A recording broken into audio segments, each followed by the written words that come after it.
Olá, plugados! Tudo bem com você?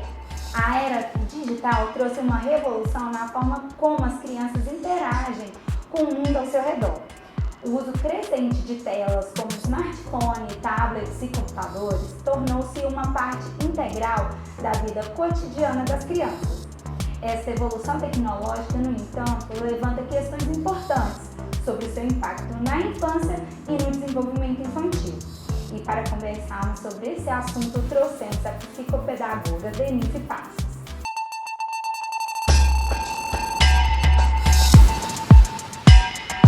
Olá, Denise, muito obrigada por aceitar o nosso convite e mais uma vez estar aí com a gente. Eu queria te fazer uma pergunta assim, existe uma idade certa para a gente introduzir as telas nas crianças? Na verdade, não existe idade para iniciar o uso de telas. A Sociedade Brasileira de Pediatria nos orienta no sentido de trazer recurso e orientação fidedigna. Crianças menos de 2 anos, tempo zero de tela, porque é a base da construção, da empatia, da reciprocidade, da gente interagir. É o modelo do adulto que vai permitir esse ganho de desenvolvimento. E quando a criança vai crescendo, sugere-se gradualmente interagir com a tecnologia, que já faz parte do nosso contexto, e a tecnologia veio para ficar, eu acredito. Então tem que interagir de forma integral, o adulto sendo modelo no tempo, no limite e na interação com a tecnologia. Exatamente, isso é legal, né? O adulto tem que ser modelo, né? Porque senão a gente cobra uma coisa da criança e não tá sendo exemplo, e criança repete a gente, né? E você tem dicas para os pais para equilibrar esse tempo de uso de tela? Então a gente precisa de mesclar esse tempo. Colocar o tempo do horário do almoço, que é o único horário que às vezes a família, ou jantar, ou lanche, o único momento que a família tem em convívio da família. Então, eliminar o uso de tela e gradualmente implementando essas regras saudáveis no ambiente familiar. Quando se fala em tempo de tela, de repente o adulto está há muito tempo na tela e só cobra da criança, igual mesmo você falou, somos modelo. E a partir desse convívio, dessa troca, traz resultado. Memórias afetivas, momentos memoráveis que precisamos de construir. E eu sou mãe, eu tenho uma criança de 8 anos. E é um desafio para a gente se permitir esse momento longe das telas, mas é possível. E quais são os efeitos, no caso, da utilização excessiva dessas telas? A utilização excessiva das telas traz um efeito, digamos assim, um efeito grandioso, no sentido que a gente pode ter 2 exemplos. O físico, que a criança pode passar muito tempo, ergonomicamente, aquela postura inadequada, focado só no jogo. Então, esse prejuízo físico vai causar fadiga ocular, postura incorreta, obesidade, enfim, N questões envolvidas nessa primeira parte. E quando a gente se fala na parte emocional, envolve a condição da dependência desse aparelho, da ausência causar um estresse. A criança pode, digamos assim, ter mais picos de pirraça, né? Ter esse momento de... A mãe fala, ou o pai fala, tá tendo muita pirraça pelo uso da tela. Não, mas é porque esse momento não está sendo conduzido de maneira empática, de maneira saudável, porque é um desafio pra gente também. Nós temos que nos modelar sobre o uso das telas e agora fazer em dose dupla. Além de modelar o meu comportamento, eu preciso de modelar o comportamento do meu filho. Então eu tenho que estar ciente em relação ao meu comportamento para o comportamento dele. E crianças menores, eu tenho caso real que eu tive na pandemia, que eu prestei consultoria para mães que estavam com crianças dentro de casa, não sabiam o que fazer, como que eu vou fazer deles longe da escola, não tem contato, enfim. Aí a consultoria foi mais ou menos assim. A mãe falou assim, meu filho nunca falou mamãe, ele está com 2 anos na época. Aí a consultoria, eu fui conhecer o contexto natural do dia a dia, o estímulo. A mãe pensou que estava oferecendo um recurso educativo para o filho. E ela não estava errada. Ela estava certa. Ofereceu o quê? Desenho educativo, colocou para a criança assistir na televisão. Então ela deixava tudo pronto, o lanche, o suco, tudo pronto para a criança. Então ela ficava interagindo com a TV e tudo próximo.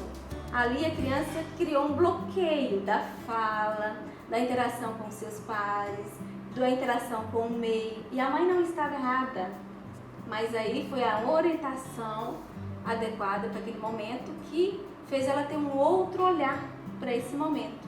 Além do vídeo educativo, o que ela poderia proporcionar? É o contato próximo da criança. Qual desenho você está assistindo? Como que chama o personagem? O que ele faz? Então, além disso, é a interação do adulto. Aí, depois da minha mentoria, da consultoria, enfim, ela me ligou um dia chorando que o filho dela tinha falado mamãe pela primeira vez. Pra mim, aquela cena, eu fico até arrepiada só de lembrar, porque é muito emocionante. Ah, com certeza. E hoje nós precisamos pontuar muito esse conhecimento para os pais, porque nós não aprendemos isso. Nós não fomos educados para ser pai e mãe. E com o uso da tecnologia a gente se perde. Eu falo a gente porque eu também me incluo nesse pai e mãe, que a profissional é a Denise, mas a Denise é mãe também. Então, além do conhecimento, do estudo, a gente precisa ter esse cuidado de cuidar de quem cuida também. Nossa, é verdade. E aquele caso, quando a mãe quer, você fala que estaria certo, no seu ponto de vista, o que você diz? Quando você quer pôr pro menino ficar quieto. Nossa, esse menino tá demais. Nossa, entregar. Eu sou mãe. Dá um sossego. Isso é maravilha. Só que o prejuízo lá na frente é muito grande. Vai ser bom pra mim, enquanto mãe, que eu estou cansada, com estresse do dia a dia, porque tá muito estressante a nossa rotina. Aí eu pensei, nossa, eu queria um momento de paz. A gente precisa desse momento de paz, mas é preciso um cuidado e um olhar atento. Quanto tempo de tela? O que eu estou permitindo meu filho assistir? E quando fala ficar quieto, criança é do movimento. Se a criança passa o dia todo parada, focada no desenho, interagindo com a tela, ela vai limitar outras habilidades necessárias e importantes para o desenvolvimento, principalmente desenvolvimento acadêmico.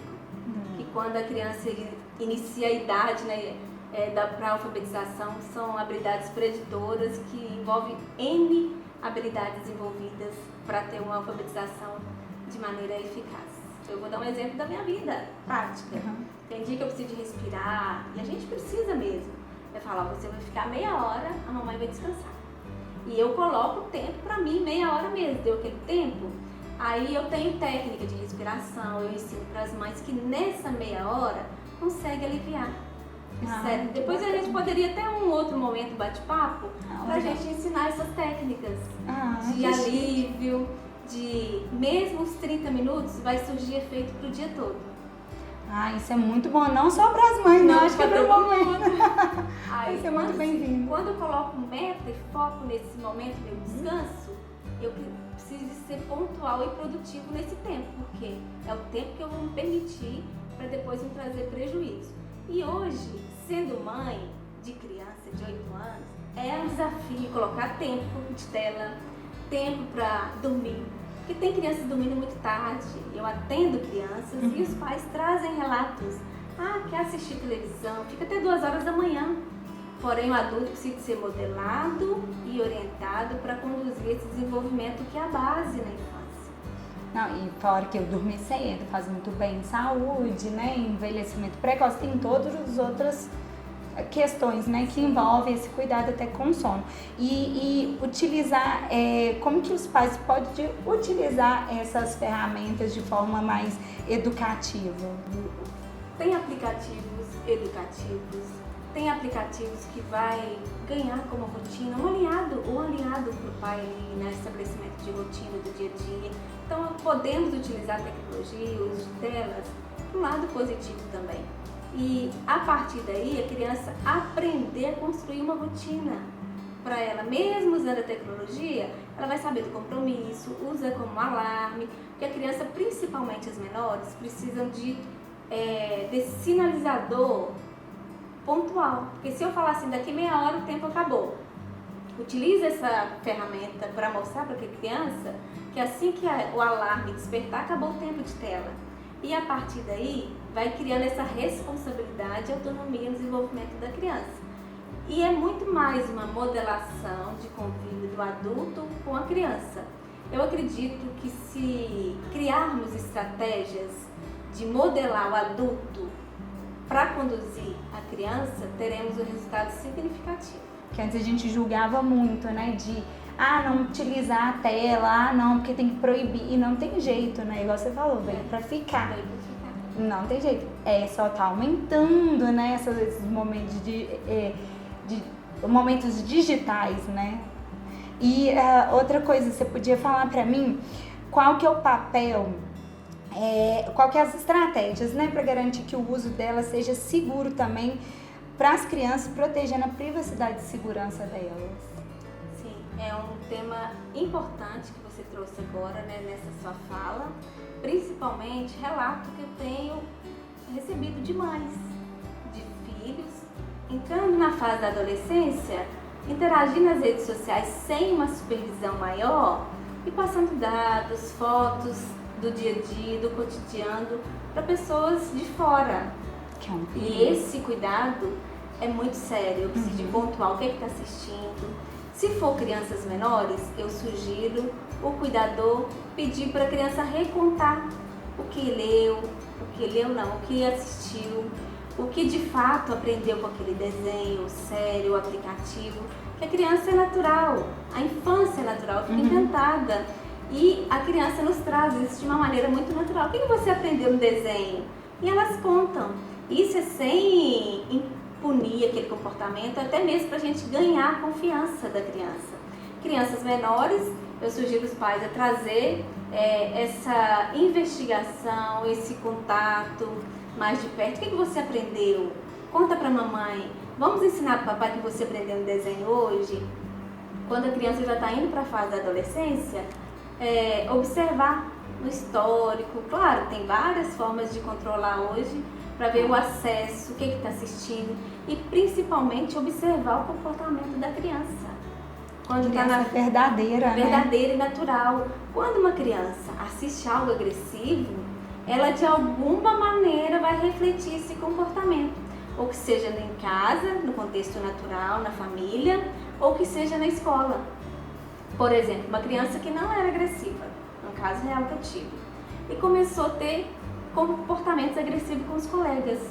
A escola me chamou, nós conversamos com essa criança e eu perguntei numa entrevista no meu atendimento, porque em alguns momentos eu tenho que sair do papel de profissional e ser aprendiz, para ter esse par, para ter essa reciprocidade e ter um engajamento e ganhar a confiança da criança.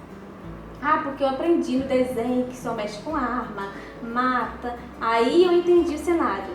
Aí eu levei para a escola e levei para a família. Aí nós fizemos uma reunião, a família já acompanhou mais de perto, mostrando que aquilo é só um desenho, que na vida real é outra situação. A criança entendeu de maneira tão prazerosa assim, essa condição, essa orientação, que mudou o comportamento. Então a criança, ela nos sinaliza de alguma forma, que seja em comportamento, ou fala, ou até mesmo introspecção. Imagina uma criança que é natural, que gosta de falar, interagir, quer ficar muito no quarto.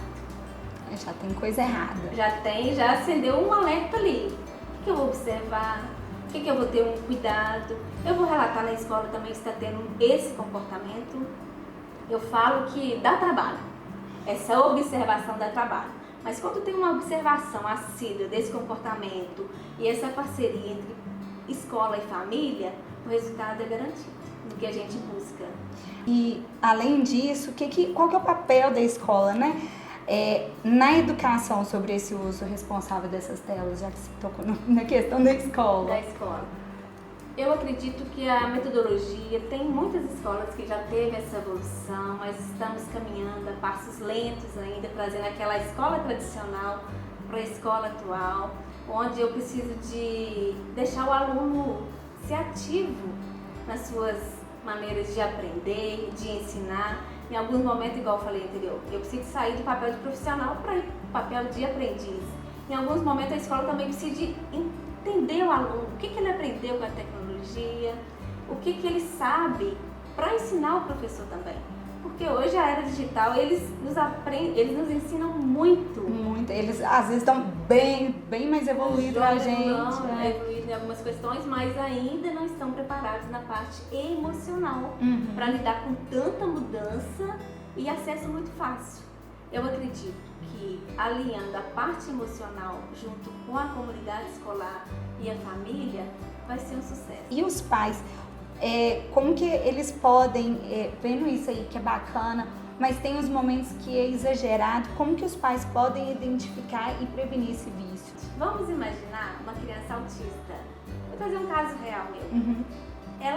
O hiperfoco é a tecnologia, a tela.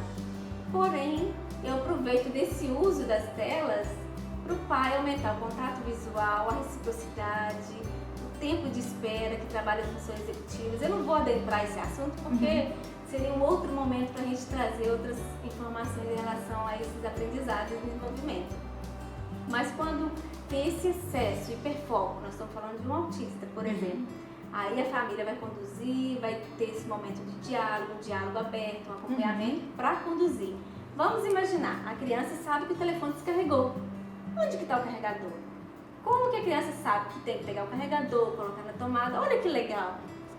É fantástica essa habilidade. Aí eu oriento a família a usar essas habilidades para fazer os combinados, para traçar algumas metas. E eu tenho casos assim que deu muito certo nesse convívio. É um desafio, sim, mas é possível. Mas voltando ao assunto lá, da dependência. Vamos imaginar que a criança não fica sem o telefone. Até para ir ao banheiro ela precisa do telefone. Isso já tem algo ali que já é para chamar a atenção. Se eu quero ir para o banheiro ou ir para casa do coleguinha e só levar o celular, então eu já estou tendo uma dependência total dessa tecnologia na minha vida. E se o adulto não intervir, pode piorar, trazendo outras questões mais sérias. Então, procurar ajuda, principalmente de profissionais, um psicólogo, ou até mesmo a escola. Como que a escola está lidando o tempo que ele está na sala de aula sem uso da tecnologia? Porque tem sala de aula que não faz o uso ainda, que ainda não implementou algumas tecnologias, não são todas. Mas em alguns casos, eu oriento a família a conhecer o aluno, que em casa está tendo filho. Ela tem um filho, tem contato do filho, mas e na escola? Como que meu filho está sem a tela? Como que está o interesse dele em aprender? Trazendo essa bagagem de informação e coleta de dados, traz aí um pacote de informações assertivo. Eu falo que é um pacote que você vai juntando toda a informação para a gente buscar novas estratégias. E você acha que, assim, castigo nesses casos, assim, se você não desligar, vou te pôr de castigo, isso aí você acha que funciona? Bom, falando em questão de castigo, vai ter que avaliar o propósito e o porquê. Imagina todo momento que a criança não cumpriu o combinado, vou tirar o celular. Vai tirar o celular por qual motivo? Vai fazer sentido para ele? De repente não. Mas aí você faz um combinado de diminuir o futebol, por exemplo, algo que ele goste muito, ou uma atividade física. Fazer alguns combinados dentro do contexto e realidade da criança para ela perceber. É difícil falar assim de uma forma geral, porque cada caso é único. E eu tenho a minha proposta de trabalho, que cada família é única, cada criança é única. De repente eu falo de uma forma geral, pode ser abrangente, mas vamos entender uma situação. Teve uma mãe que falou que toda vez que o filho não obedecia para tomar banho, vou tirar o celular. E o dia que a mãe não falava, o que fazia? Então tem que ver qual que é a funcionalidade do castigo. Eu acredito que tem que agir em tempo real. Não cumpriu o combinado, não trouxe uma resposta proativa em relação àquela situação, parar, o adulto parar, porque o adulto acaba sendo o modelo, é o modelo na verdade, e fazer a criança repensar naquele comportamento, mas não impondo as regras, só com a visão do adulto. Aí exige mais tempo, exige mais paciência, ter mesmo diálogo aberto e perguntar, o que você fez? Foi legal? Aí cada situação conversar, isso demanda tempo, isso é paciência também. E quais são os benefícios e as desvantagens desses aplicativos, assim, para as crianças? O que você vê, assim? Vamos iniciar pela parte boa, os benefícios. Tem vários aplicativos, tem várias metodologias que podemos potencializar habilidades que fazem parte da parte acadêmica, que é o aprendizado acadêmico, da leitura, da escrita, de criar um roteiro para uma produção de texto. Isso eu estou falando para criança em idade escolar. Uhum. Agora vamos para os prejuízos. Vamos imaginar que a criança está numa idade menor que precisa desenvolver a fala. Vamos trazer um exemplo claro da fala. Quando o bebê está falando papá, nós olhamos para o bebê e falamos, você falou papai. Ou ela fala outra coisa, nanã. Ah, falou mamadeira. Você nomeia, reforçando positivamente o que a criança teve a intenção de comunicar. Porém, ela não falou claramente. E tendo essa repetição do papá e o adulto falou papai, ela vai memorizar a parte auditiva, memorizar a parte fonológica, que é a parte da fono, né, que explica mais detalhes, mas eu consigo explicar assim de uma forma bem breve, que é a parte da articulação da boca, que são os movimentos articulatórios que vai desenvolver a fala. Então, se é uma criança pequena que tem muito acesso a essa tecnologia, pensando que vai trazer bons resultados, pode ser um prejuízo imensurável para a vida dessa criança.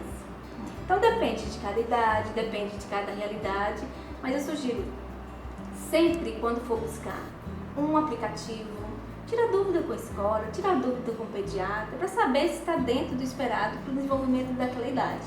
Porque a infância, ela perpassa por várias fases de desenvolvimento. Existe, e também pessoas que falam assim, cada criança tem o seu tempo. Sim, eu trabalho com essa metodologia, respeito muito essa ideia, do sentido de cada pessoa tem seu tempo, porém temos janelas de oportunidades, que é o desenvolvimento para a criança. A criança não começa a andar, ela vai cair, vai levantar, é aquele tempo que ela tem para ter o equilíbrio. A partir daí, se ela andar com 5 anos, ela já perdeu alguns ganhos que ela poderia ter tido lá na fase de 1 ano, por exemplo. Então é desafiador a gente pensar assim, qual a idade, mas todo profissional, todo pediatra pode estar orientando, e a escola também pode estar orientando em relação ao desenvolvimento da criança para aquela idade. Você falou da questão da idade, pode afetar o sono também dessa criança? Como que pode afetar? Porque existe um período do sono onde faz a importância da produção do hormônio, do crescimento, da atenção, concentração. E quando a criança dorme muito tarde, ela perde esse período onde é produzida a melatonina natural do sono, que é por volta de 22 horas à meia-noite. E a partir daí, a criança fica com o horário desregulado do sono. No outro dia, ela está mais irritada, com mais falta de atenção. Criança em idade escolar vai ficar mais hiperativa, vai ficar mais desatenta, que é o período crucial para a criança sentar, aprender a ler e escrever. Você pode dar uma dica, que a gente já está chegando ao final desse programa, o bate-papo tá gostoso. Se você pode dar dicas de como que o pai pode manter um diálogo aberto com os filhos. O diálogo é a base da construção da infância. Eu falo isso trazendo a minha realidade mãe e trazendo a minha realidade profissional, no sentido de criar memórias afetivas, momentos memoráveis. E atualmente eu percebo que está muito rápido, está passando muito rápido. Eu não sei se é a demanda do nosso trabalho que está exigindo muito o nosso foco, e quando a gente se vê, nossa, meu filho já vai fazer aniversário de novo, por exemplo. Ter esse cuidado no ambiente familiar, aproveitar a rotina do contexto natural da criança para potencializar algumas habilidades que ele precisa desenvolver, e até mesmo nós criar esses momentos. Sempre falo, é um desafio quando a gente fala de liberar a tecnologia, dar uma pausa, porque tá ali atento, qualquer sinal, vibração do celular, você quer ver, nós adultos. E a rotina faz todo sentido. Eu sempre sugiro escolher algum horário do dia para ter esse diálogo em família, que seja no horário da alimentação, ou que seja à noite, às vezes está todo mundo em casa, perguntar como foi o dia. Com isso, nós vamos ter mais cuidado em olhar quem está à nossa volta. Que seja passando uma situação, quando a criança não consegue relatar, trazer em forma de relato, porém ela traz em comportamento, mudança de humor, e ensinar para ela desde cedo, perguntar como foi o dia, foi bom? O que A gente pode fazer um desenho, ou contar uma história, ou fazer uma oração. Então, é criar alternativas diariamente, que são momentos memoráveis que vai ficar para a criança e para a família. Não, verdade. Obrigada, Denise, mais uma vez aí, por estar aí conosco. Esperamos que aceite mais convites como esse para estar aqui com a gente. Agradeço a todos que estão aí nos assistindo. Eu aprendi bastante como lidar até mesmo, não só com crianças, com quem está do nosso lado também, a importância da gente se desconectar e usar a tecnologia de forma educativa. E se você tem alguma pergunta, pode fazer aí nos comentários ou mandar um e-mail para comunicacão@unimedinconfidentes.coop.br.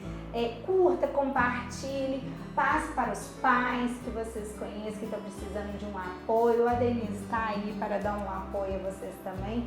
Muito obrigada e um forte abraço.